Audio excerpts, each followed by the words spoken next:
Warahmatullahi wabarakatuh. Halo, berjumpa kembali bersama saya Nera Pata ya. Semoga yang hadir di sini dalam keadaan sehat walafiat ya. Saya kali ini ada dalam acara terbaru ya. Nama acaranya adalah CEO Talk ya. Sebetulnya di CEO Talk ini membahas apa aja sih? Di CEO Talk ini banyak sekali pembahasan yang akan disampaikan kepada ya. Kita langsung ke topik utama perbincangan kita malam ini. Kita langsung tanya saja ke Ustadz Tarmizi tentang apa sih yang akan dibahas dalam CEO Talk ini sebetulnya tadi. Tentang ini, jadi kita hari ini akan mengungkap rahasia dulu. Jadi kalau kita melihat di Al-Quran, tadi saya cari-cari di beberapa jurnal, itu ada dalam Al-Quran itu ada Al-Baqarah 7, itu sampai dengan kita mendengar ada sampai 57, ada surat Al-Araf 160, ada surat Al-Toha 80, terus ada surat Al-Dukhan 30 sampai 33. Nah, dari surat ini luar biasanya apa? Jadi ini adalah cerita tentang Bani Israel, tentang kaum Yahudi, umatnya Nabi Musa. Jadi kalau teman-teman para mitra Petran Mesir, alhamdulillah saya sudah lihat loh, sudah menampak kilas. Jadi saya sudah menampak kilas bersama Ustaz Jamil dari Mesir menuju Tursina. Jadi perjalanan umatnya Nabi Musa pada saat dikejar sama Fir'aun. Saya perjalanan dari subuh sampai ke kaki Bukit Tursina. Kalau teman-teman dengar misalnya ada Al-Baqarah yang sapi yang akan Nabi Harun itu saya dari subuh waktu kita lagi ke Mesir itu lagi masa-masa Mesir lagi sedang berkecamuk karena ada pergantian kekuasaan. Itu bagaimana kalau jalannya melewati beberapa pos, itu kita nampak jelas perjalanan Nabi Musa itu sampai ke Tursina, kaki Tursina itu jadi sampai Tursina itu dari jam 5 dari subuh sampai sana tuh Isa saya istirahat sampai dengan jam 10 malam. Jam 10 malam saya naik ke Tursina itu sampai dengan sampai subuh. Itu nampak tilas. Nah, perjalanan Nabi Musa, kalau teman-teman paham dan mengetahui bagaimana Bani Israel itu diuji dengan kelaparan. Nah, di surat Al-Baqarah dari 57 sampai 61 itu gimana Allah menceritakan. Nah, salah satunya adalah disebut mana wasallah. Di 57, jadi kalau melihat Qurannya itu dari 56 sampai 57. Nah, di 57 itulah Allah ini kan di 57, Bismillahirrahmanirrahim, wa zalalna 'alaikumul ghamama wa anzalna 'alaikumul wasalwa. Kulu min thayyibati ma razaqnakum wa ma zalamuna walakin kanu anfusahum yazlimun. Dan kaum yang menaungi awan, jadi awan dinaungi dan kami turunkan kepadamu mana dan salwa. Makanlah dari makanan yang baik-baik yang telah kami berikan kepadamu dan tidaklah mereka menganiaya kami, dan akan tetapi mereka lah yang menganiaya diri mereka sendiri. Nah, kalau teman-teman membaca dari 56 itu sampai ayat ke-61 tentang perjalanan Nabi Musa dan kaumnya itu menuju Tursina. Nah, di situ ada lagi di ayat 57 itu bagaimana Allah menciptakan bagaimana Nabi Musa dan kaumnya itu mendapat bantuan air. Nah, saya juga sempat tuh mampir ke 3 sumur, ada 12 sumur, tapi tinggal 3 di sana. Saya mampir ke sana, itu luar biasa. Nah, luar biasanya adalah Allah menunjukkan tuh tentang mana wasal salah satu makanan rezeki yang diberikan oleh Bani Israel kepada kaumnya Nabi Musa. Nah, ini tidak diketahui ya. Jadi kalau kita melihat Al-Quran, itu ada beberapa binatang-binatang yang disebutkan dalam Al-Quran, termasuk ada nama. Ada Al-Baqarah, ada An-Naml, ada Nahal, ada Al-Ankabut. Terus ada lagi ada sekitar 5 surat, ada Afil, gajah tentang gajah, bagaimana Allah bercerita tentang gajah, kejadian Bani Abraham. Nah, ini mana wasaqah ini disebutkan oleh Allah tentang mana wasaqah.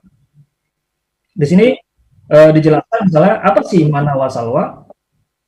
Mana ini terdapat sejumlah pendapat mufasir. Ini saya dapat dari jurnal tadi pada maghrib. adalah cairan putih yang mirip madu. Jadi mana itu cairan putih yang mirip madu. Kalau mirip madu, berarti kan manis dan itu sudah ada banyak dijual. Ada pula yang berpendapat bahwa mana adalah sejenis jamur. Berdasarkan hadis Muhammad SAW, jamuar itu berasal dari mana? Airnya mengandung obat penawar bagi mata. Itu hadis Bukhari dan Muslim. Jamur truffle. Nah, ini tentang mana? Jamur ini tumbuh alami, tetapi jamur ini bukanlah jamur yang sudah dikontrol. Jadi ini ada beberapa pendapat. Nah, mengenai mana, Al-Saidi dalam tafsirnya disebut bahwa mana adalah istilah makanan yang diperoleh dengan cara yang mudah, tidak bersusah payah. Jadi pada saat itu Allah memberikan tuh rezeki kepada kaum Bani Israil dengan mana dan salwa. Yang kita kasih salwanya dapat digunakan untuk obat. Ini yang mana untuk obat dan sebagainya. Adapun salwa, ini yang kita bahas nih. Adapun salwa, menurut Az-Zahabi adalah jenis burung puyuh. Jadi nanti Prof. Selamat tuh akan banyak bicara tentang apa sih rasanya burung puyuh. Kan kita masih mikir kalau puyuh itu kelasnya banyak. Nah, menurut Az-Zahabi itu jenis puyuh.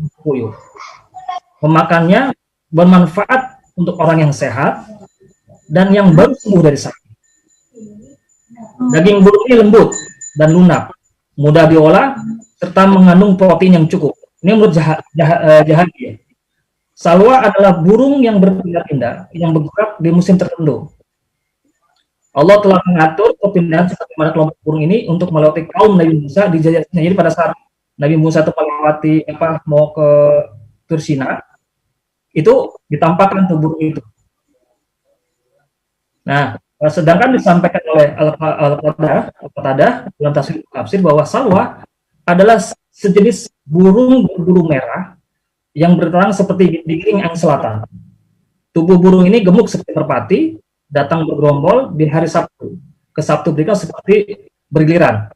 Kemudian Bani Israel dengan mudah menangkap, membeli dan mengkonsumsinya. Jadi pada saat Bani Israel haus, jadi kan haus dikasih 12 sumur. Pada saat mereka kan sering minta ya, pada saat dia lapar itu dikasih mana wasalwa. Nah, dalam mana wasalwa. Nah, ini kata Qatadah itu dalam jumlah kasir itu burung yang ini, yang berwarna merah dan mudah dikonsumsi. Sedangkan menurut Wahab Ibnu Munadi menambahkan bahwa salwa daging yang paling sedikit terdapat di muka bumi. Berbondong-bondong dagingnya, namun jika disimpan terlalu banyak dagingnya akan membusuk esok harinya. Jadi ini bagaimana Allah telah menceritakan mana wasalwa. Pada pendapatnya Azabi bahwa salwa adalah termasuk burung puyuh. Nah, pada hari ini Petren ini akan menjadi salah satu produk bagaimana puyuh ini yang pada saat ini dianggap sebagai sebuah yang secara kalau kata Prof. Selamat inilahnya orang mengaku bahwa puyuh itu kolesterolnya tinggi, ternyata nanti Prof. akan menjelaskan. Nah, di sini juga bagaimana di sini kalau kita cerita pada saat umatnya Nabi Musa diberikan mana wasalwa, ini sampai akhirnya dia meminta lagi tuh. Kalau di 161 karena dia minta sayur-sayuran, minta ketimur, jadi banyak mintanya lah. Pokoknya Bani Israil banyak mintanya. Termasuk pada saat itu membeli al-Baqarah, sapi juga dia mintanya warnanya merah, itu sifatnya Israel. Nah, di malam ini kita akan sedikit menjelaskan bagaimana burung puyuh yang menurut Azabi sebagai burung puyuh itu mempunyai yang luar biasa. Tidak mungkin Allah, jangankan binatang-binatang yang disebutkan dalam Al-Quran, binatang, buah yang disebutkan dalam Al-Quran, walaupun binatang dan buah yang tidak ada dalam Al-Quran, itu pasti punya manfaat yang luar biasa. Nah, pada malam hari ini, teman-teman dan para sahabat semua yang ada di Trainet dan juga masyarakat yang ada di Trainet dan juga yang mengikuti acara ini, kita akan membuka nih bagaimana manfaatnya salwa sebagai burung puyuh yang begitu besar. Dan Al-Quran ini kalau disebutkan diulang nih dengan redaksi yang agak beda. Jadi 57 Al-Baqarah sampai 61 bagian perjalanan umatnya Nabi Musa sampai ke Tursina. 160 itu Allah menjelaskan bagaimana juga dengan bahasa dan interaksi juga menjelaskan tentang mana wasal. Di Toha juga disebutkan dengan mana Ad-Duhan 30 33 itu tidak menyebutkan mana wasal. Tapi lebih ditanya bagaimana umatnya Nabi Musa menuju ke Tursina.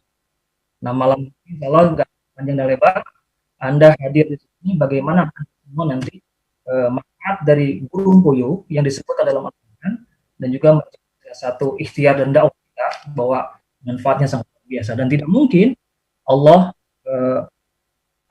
menyembunyikan sesuatu yang tidak disebutkan dalam An-Nahl, Al-Aqabah, Al-Ankabut punya manfaat yang biasa.